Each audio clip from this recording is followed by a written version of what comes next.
Welcome, everyone, and thank you for joining us. Today, we'll be exploring one of the most dramatic episodes in modern financial history, the rise and fall of long term capital management, or LTCM. This is not just a story about a hedge fund, it's a real world case study in financial engineering, risk modeling, system fragility, and human overconfidence. LTCM brought together some of the brightest minds in finance, traders, quants, and even Nobel Prize winners, and used sophisticated models to seek small but consistent profits. But in 1998, it all unraveled very quickly and very publicly, posing such a systemic risk that the Federal Reserve had to step in and coordinate a private sector rescue. Our goal today is to walk you through LTCM's formation, strategies, collapse, and the broader lessons it left behind for global finance. This presentation is brought to you by Team 9, Albena, Praveen, Alexi, and Tom. Let's get started. Let's start with the origins of LTCM. In 1991, John Meriwether left Solomon Brothers following a treasury bond scandal, not due to personal wrongdoing, but reputational fallout. He aimed to create a new kind of hedge fund, blending Wall Street trading skill with academic rigor. Meriwether assembled an elite team, including Solomon veterans and economists Robert Merton and Myron Scholes, both future Nobel laureates. LTCM launched in 1994 with about $1 billion in seed capital from institutional investors and ultra high net worth clients. The firm set up in Greenwich, Connecticut, fostering a focused, politics free environment described as Solomon without the politics. LTCM was designed to combine deep theory with market execution, something that initially worked brilliantly, but also planted the seeds of future risk. LTCM was intentionally lean, launching with just 41 employees. Operations and marketing were outsourced so that the team focused purely on trading and research. Its fee structure was premium, 2% management fee and 25% performance fee. But partners invested heavily alongside clients, which ensured strong alignment. Investor capital was locked in for 3 years with 1 year withdrawal notice. This provided a stable funding base, which was very critical for holding longer term positions. Early performance was exceptional. Returns exceeded over 40%, which quickly attracted more capital and helped LTCM scale rapidly. With strong performance, elite talent, and disciplined structure, LTCM looked bulletproof, at least for a while. Now, let's look at how LTCM actually made money, what strategies it used. LTCM specialized in relative value arbitrage. What that means is it bet on the convergence of prices between closely related securities, like two bonds with similar characteristics that were temporarily priced differently.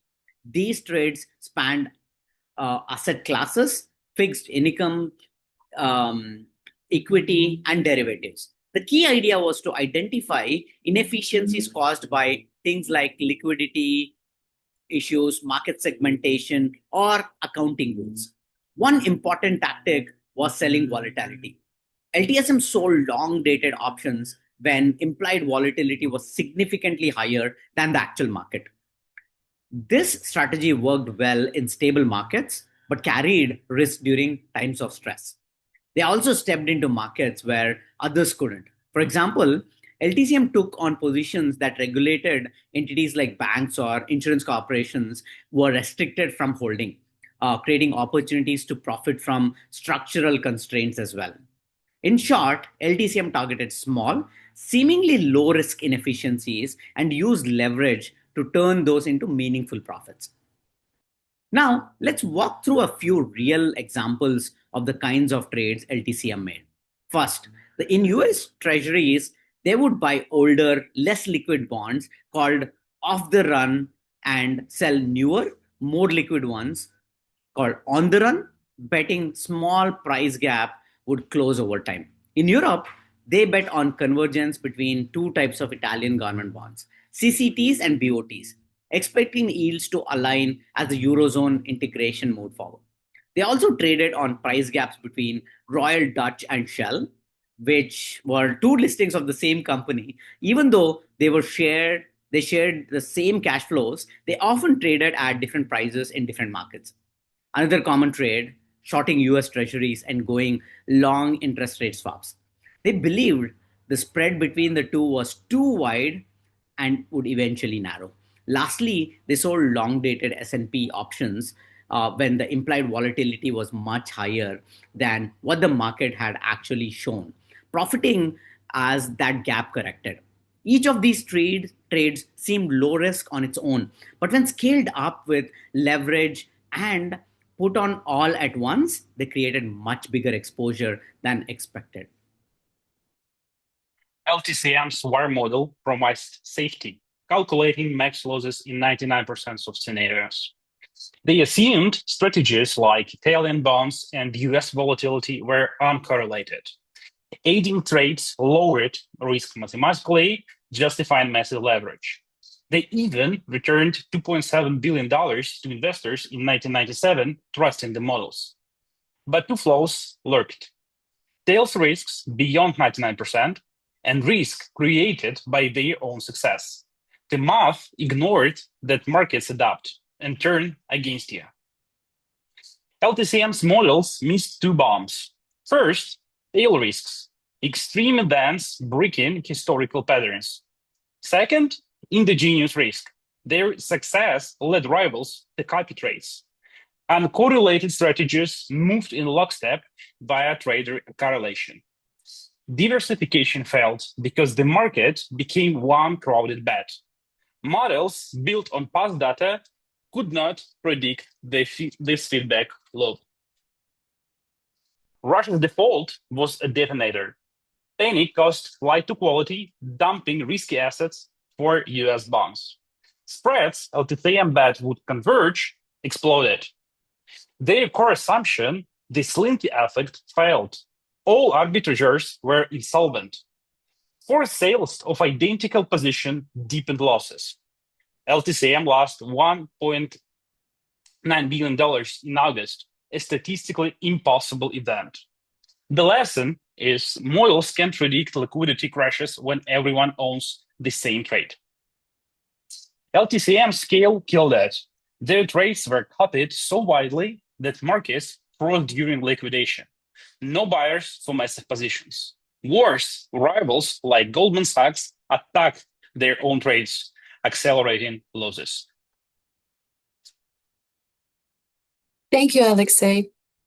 Well, in 1998, long-term capital management found itself at the center of a financial storm that would shake global markets to their core. The fund, once considered invincible, was about to face its most devastating challenge. The trouble began in May 98 when a series of global economic tremors started to ripple across the international market. The IMF bailout of Indonesia faltered, Japan suffered its first recession in 25 years, and Russia was forced to triple its interest rates to stop capital from fleeing the country. So, naturally, investors' panic drove everyone towards the safety of US government bonds. LTCM's fundamental strategy was based on a simple premise. Rational arbitrage would always prevail over market irrationality. But as markets began to crack, this assumption was brutally tested. The fund had aggressively betting against market volatility, and each percentage point rise was costing them $40 million. So by June, their losses had already reached 16% of their capital.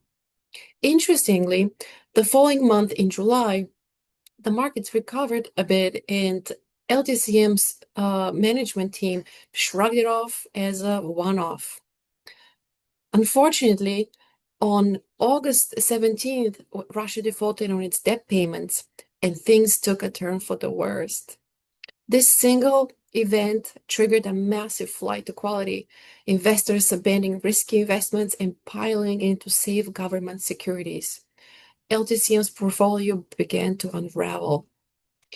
What the fund hadn't anticipated was how their own success would become their greatest vulnerability.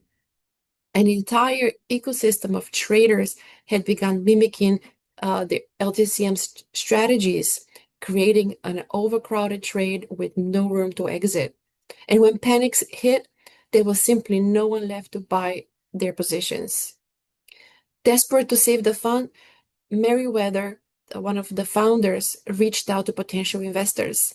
Warren Buffett refused. George Soros offered only a conditional lifeline. Wall Street began to smell blood, and traders started betting against LTCM's positions. The situation became so critical that the founders were forced to approach the Federal Reserve. Peter Fisher, one of the key Fed officials, realized the potential systemic risk. If LTCM collapsed, it could trigger a global financial meltdown. Its 17 biggest counterparties stood to lose around $3 billion. The only solution was an unprecedented rescue operation. The Fed orchestrated a consortium of 11 major banks, each contributing about $300 million to purchase LTCM's portfolio and prevent a total market collapse. At the end, LTCM's founders saw their personal fortunes reduced to almost nothing. The fund's spectacular failure became a cautionary tale about the dangers of over-leveraging and the unpredictability of global financial markets. The LTCM crisis exposed the fragility of even the most sophisticated financial models and demonstrated how, when panic takes hold, mathematical certainties can quickly become mathematical fictions. Thank you. What crucial lessons can we draw from the LTCM episode? First, LTCM's failure starkly revealed the perils of excessive leverage within the broader financial system, not just hedge funds. Recklessness wasn't exclusive to LTCM. Its downfall coincided with frightening losses at major investment banks, showing that systemic vulnerability extended far beyond individual funds. Second, even LTCM's highly sophisticated risk modeling, like value at risk and stress tests, proved to be unavoidably brittle. These models, based on historical data, couldn't anticipate extreme, unprecedented events or how correlations between seemingly diverse positions could skyrocket during a panic. The crisis highlighted that true diversification limits were often misunderstood, as seemingly unrelated assets could collapse simultaneously if they shared a common liquidity risk premium. Third, the episode exposes regulatory blind spots. Despite the clear systemic risks posed by such highly leveraged institutions, initial regulatory responses were largely muted, relying on the flawed assumption that private creditors would sufficiently discipline risk-taking. However, it also taught us that market discipline can be brutally effective. Later events demonstrated that while some hedge funds might spark fires, others with strong liquidity management can act as firefighters, limiting broader systemic harm without taxpayer bailouts. Fabled QR and part-time gardener Gappy Paleolago was misquoted last week as saying, "The market is just a conversation between four hedge funds." Now, he didn't exactly say that, but he thought it was cute, and though reductive, it's instructive, so I'm going to keep saying it. In summary, LTCM underscored the need for humility in risk measurement, the true limits of diversification, and the complex challenge of managing systemic risk in a highly interconnected financial world. On behalf of Albina, Alexi, Praveen, and the whole Team 9 Reports news team, good night, and please leverage responsibly.